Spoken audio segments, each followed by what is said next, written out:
할렐루야, 사랑하는 반석의 성도 여러분, 2월 17일 수요일 아침 아까베 시간이 돌아왔습니다. 오늘 말씀은 누가복음 15장 1절에서 10절까지 말씀으로 함께 은혜를 나누고자 합니다. 여러분, 우리가 이 세상을 살아갈 때 하루하루의 삶이 참 힘들고 지칠 수가 있습니다. 그리고 예기치 못한 상황들, 그리고 외부에서 압박하는 문제들, 그리고 여러분 내적인 갈등들, 많은 일들이 있겠죠. 그러나 여러분, 그럴 때마다 우리는 이 땅에 임한 하나님의 나라를 바라보는 것이 중요합니다.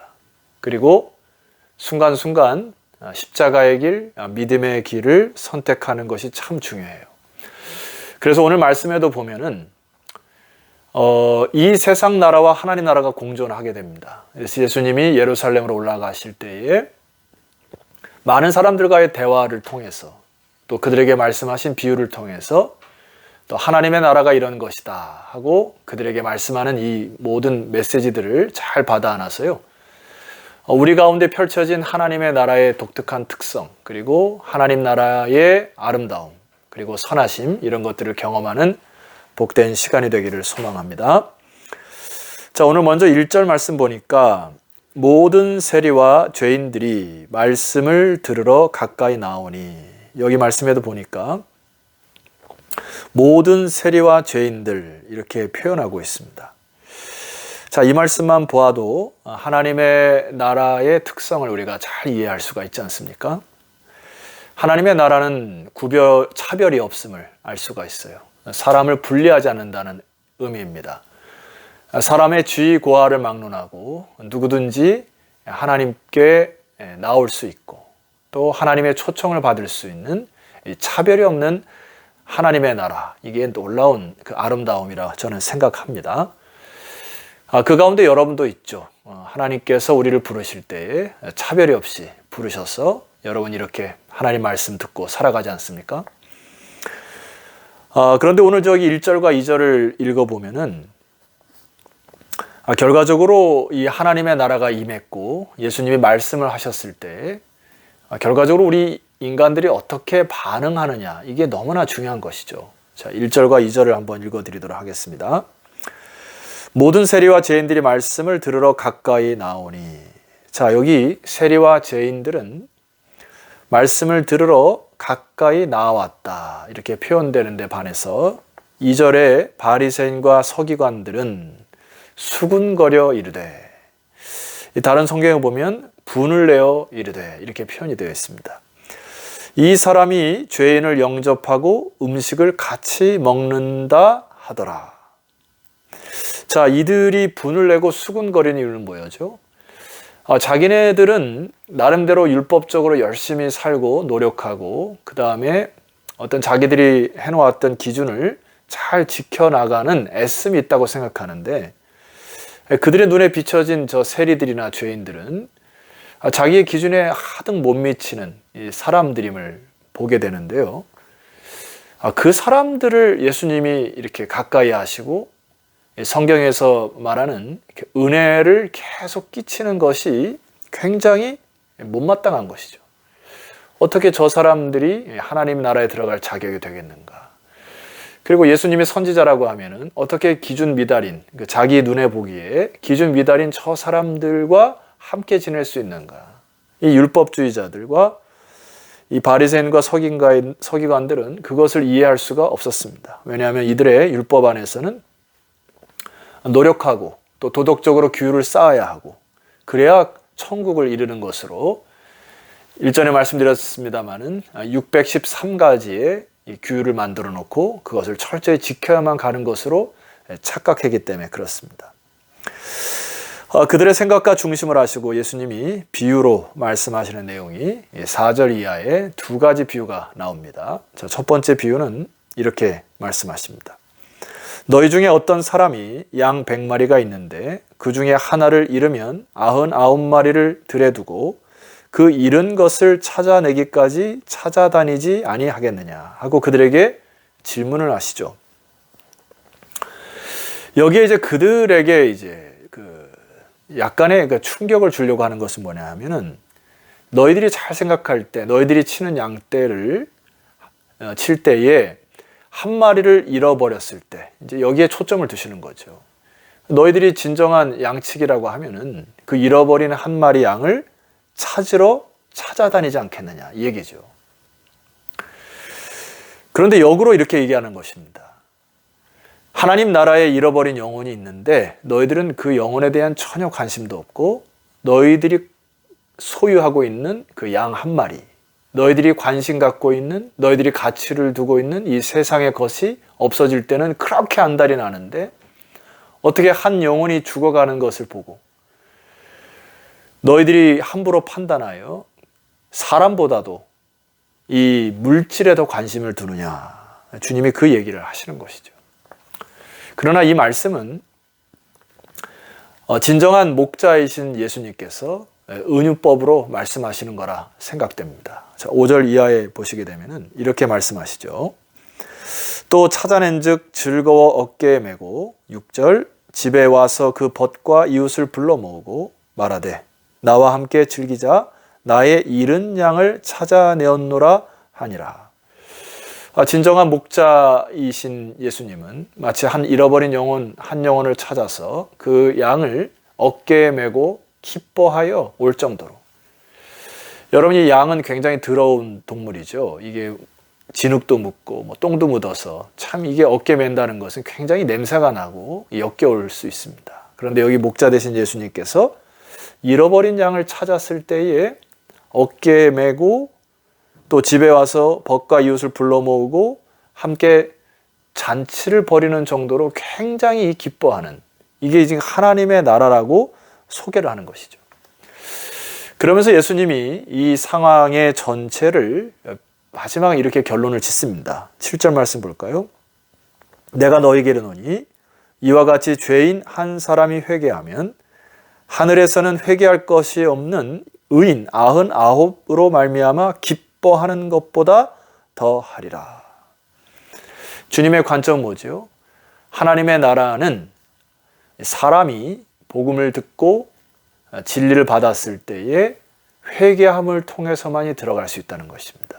그래서 그 회개하는 한 영혼이 돌아올 때 하늘에서 천국 잔치가 열리는 놀라운 기쁨의 이 축제가 벌어지는 일들이 이 교회와 하나님 나라의 가장 귀중한 이 과제가 바로 이 부분이라는 것입니다. 그런데 반대적으로 7절 하반절에 이렇게 쓰고 계시죠? 표현하십니다. 회개할 것 없는 의인 99마리로 말미암아. 자, 여기 99마리는 주님께서 뭐라고 비유하는 것이죠? 바로 너희들이라는 것입니다. 바리새인과 서기관들. 너희들은 전혀 회개할 것이 없는, 스스로 의인이라고 하지만은 마치 회개할 것이 없는 많은 숫자의 99마리보다 한 사람이 회개하여 주께로 돌아오는 이 일이 하나님의 나라에서는 가장 큰 기쁨의 일이라고 주께서 말씀하시는 것입니다. 성도 여러분, 주님 앞에 이 펼쳐진 이 상황을 이 죄인들과 세리와 그 다음에 바리새인과 서기관들 사이에서 누가가 기록했을 때에 죄인들과 세리는 예수님의 말씀을 들으려고 가까이 나아가는데 상대적으로 바리새인과 서기관들은 자기들이 가진 기득권으로 그리고 뭔 좀 안다는 교만함으로 그리고 율법을 지켰다고 하는 알량한 자존심으로 그들의 교만으로 회개할 필요가 없는 교만한 사람이 되어 천국 문턱에도 가지 못하는 참 불행한 인생이 되고 맙니다. 여러분, 천국은 어떻게 가는 것이죠? 세례 요한의 첫 외침이 기억나십니까?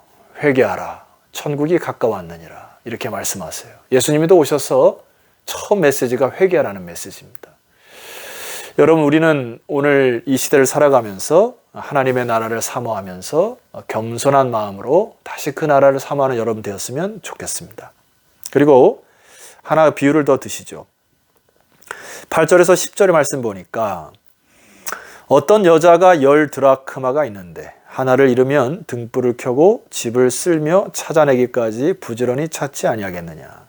여기 드라크마라고 하는 이 단어는 그때 당시에 사용한 은잎 하나인데요. 이거는 노동자의 하루 품삯입니다. 이제 이것은 그 돈 문제라기보다는 여기 그 8절 초반절에 보니까 어떤 여자가 여기에 힌트가 있습니다. 그러니까 여성들이 결혼할 때 지참금으로 드라크마 10개를 지참하는 것이 이때 당시 문화의 법이었습니다. 그러니까 이제 시집 갈 때 10드라크마를 품에 품었어야 되는데 한 드라크마를 잃어버린 거예요. 그러니까 이 여인의 입장에서는 등불을 켜고 집을 쓸며 찾아내기까지 부지런히 찾는 것입니다. 약속이기 때문에. 자, 또 찾아낸 즉 벗과 이웃을 불러 모으고 말하되 나와 함께 즐기자. 이른 드라크마를 찾아내었노라 하리라. 내가 너에게 이르노니 이와 같이 결론은 똑같습니다. 죄인 한 사람이 회개하면 하나님의 사자들 앞에 기쁨이 되느니라. 돈의 가치가 중요한 것이 아니라 잃어버렸던 것들을 다시 찾을 때, 즉 죄인 하나가 회개하는 것을 찾은다는 의미를 사용하셨습니다. 자, 이거 죄인 하나가 회개하면 오늘 여기 10절 하반절에 보니까 하나님의 사자들 앞에 기쁨이 된다. 이거는 개인의 기쁨을 넘어서 하나님과 또 예수 그리스도 사역과 성령의 감동과 그리고 하나님의 사자들, 천사들 앞에 완전히 우주적인 기쁨이 된다고 하는 놀라운 메시지임을 여러분 꼭 기억하셔야 합니다. 결론적으로 주님이 말씀하신 의도는 무엇입니까? 마태복음에서 이 부분을 이렇게 표현하는 부분이 있는데요. 마태복음 18장 14절 작은 자 중에 하나라도 이런 것은 하늘에 계신 아버지의 뜻이 아니니라. 자, 이것을 뒤집어 보면 하나님은 돌이켜 회개한 자들을 찾으시고 또 작은 자 중에 하나, 겸손한 자들을 찾으셔서 모두 구원에 이르도록 하시고자 하는 것이 하나님의 메시지라는 것입니다. 따라서 우리의 생각을 바꿔야 됩니다. 다른 사람을 너무 쉽게 생각하셔서는 안 되죠. 어떤 사람은 별 볼 일 없는 사람이라고 단언해서도 안 됩니다. 천국에서는 한 영혼 그 사람이 없으므로 충만함이 채워지지 않은 수일 가능성이 높습니다. 자, 이런 입장으로 볼 때 저와 여러분도 사실 잃어버린 어린 양 중에 하나였고 주님께서 잃어버린 어린 양을 찾듯이 우리를 찾으셔서 우리를 불러 모으셔서 우리를 어깨에 메고 천국잔치에 이르도록 주님의 울타리 안에 넣으셨습니다.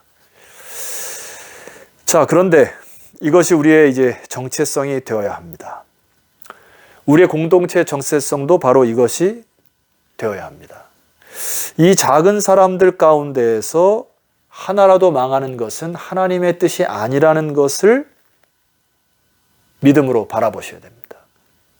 따라서 약하다 하여서 우리 공동체에서 몰아낸다거나 무능하다고 해서 배제한다거나 힘없다고 해서 외면하는 것, 사람을 함부로 포기하고 선을 긋는 것, 이것은 죄악이라고 봅니다. 왜냐하면 주님께서는 잃어버린 양 한 마리에 관심을 두시고요.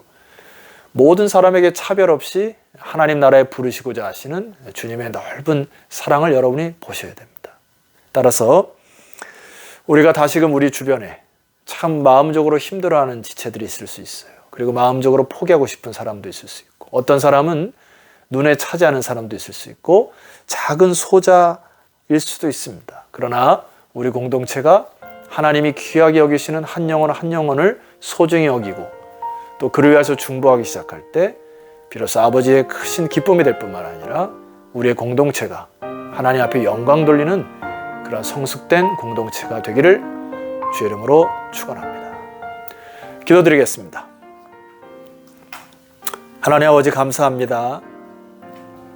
잃어버린 양을 찾아 헤매시듯이 우리를 찾아오셨고 우리를 어깨에 둘러매고 기쁘게 오셔서 천국 잔치에 참여케 하시는 애 감사합니다.